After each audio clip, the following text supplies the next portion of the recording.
Andy, last weekend's first team match was quite odd, wasn't it? We spent most of the match with 14 players or less, seemingly.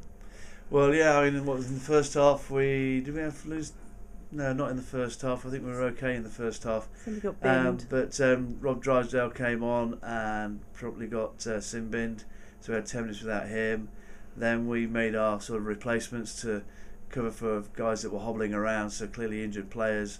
And then no sooner had they gone on than two more got injured, so we were down to 13. And then Will Spencer sort of decided to test our defensive organisation and get Simba as well. So yeah, we've played for a period with 12 men.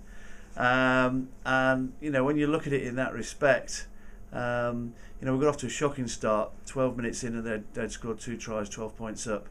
Then we did rally and score that try to go 12-5, and really the game remained at 12-5 for a pretty long period of time. And it was really only when we were down to 13 men that they were able to make that pay and get a drop goal and then the 2 tries. So but for that we were competitive. A poor start and then playing with 13 men for the last 20 minutes, and that's sort of been how it's been the last few weeks. I had a look at the Exmouth game, and really we really do, when it's open play, we defend quite well. So nobody's carving us up anymore. But they are sort of taking advantage of our short of numbers eventually, or physical size up front and push over tries and catch and drives. But it was a difficult day all in all, really. Poor old Luke Sawyer, his wife had an accident at home, and he was worried about her most of the day, and he got here with 10 minutes before kick-off. Not an ideal way to prepare for a game, but we literally put his kit on and ran straight out to play, and then to add insult to injury, goes and dislocates his shoulder, and so he's going to be out for a good few weeks now. He's at home, he's got his arm in a sling, and I've spoken to him. He's a lot more comfortable now, but it's just not ideal. So it's a real shame, and with Graham Stewart hurting his knee before Christmas, and various other people getting injured. We're out on the wire from our props point of view. So we've sort of had to think quickly on our feet this week. Okay, so have you got an idea of a team for Saturday? Not asking you to name it or anything ambitious like that, but have you got a front row? We have got a front row. Paul Hawkins is still okay. Ali took a bit of a bang on the head, and we're just being a bit cautious. He wasn't knocked out, but we just be sensible to be cautious on that. Plus, he's like many of them at this stage, he's in his final year at university. He's sort of talking about all the work he's got, and you try to be sympathetic in that respect. Mm-hmm. So, but Tom Sanders, who was ill last week, is available, and Rob Drysdale's doing pretty well. He does a few rash things, but there's a real fighter in him. So those two can cover that hooker position. And then Max Ellison, who has been at the club for many years as a young player, and then come up through.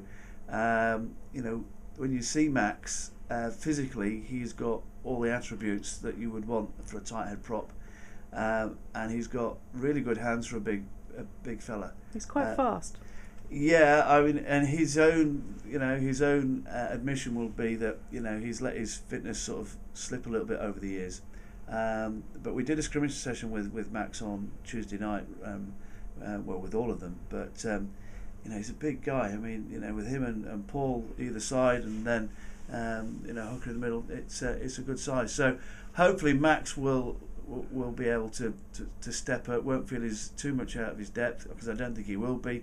He needs a lot of confidence, and once he realises he can do it, I think he'll be a real asset for not only the rest of this season, but for a good few seasons. Quite honestly, he's only young. He's 21, 22, so he's got a lot of time ahead of him.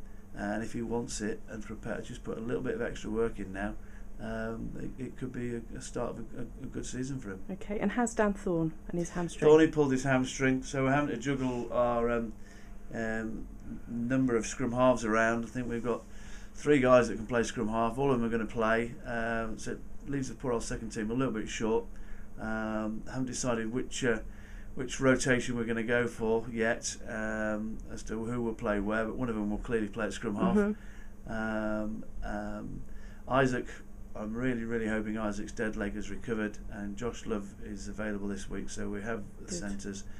Sean is just improving week by week. Back line, if we can get the ball out to them, and with those guys in the front row, who knows? I mean, Barnstaple, of all the games we played, that's probably the one we feel that we could have won. Dubious try for them, and then a disallowed try for us at the end. If either one of those was the other way around, we would have won the game. They'll probably claim they didn't play particularly well on that day. Well, we can't help that. It's not our fault.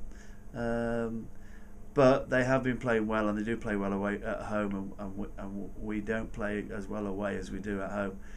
So it's going to be a tough ask, a long journey down there, one of the longest trips of the season for us.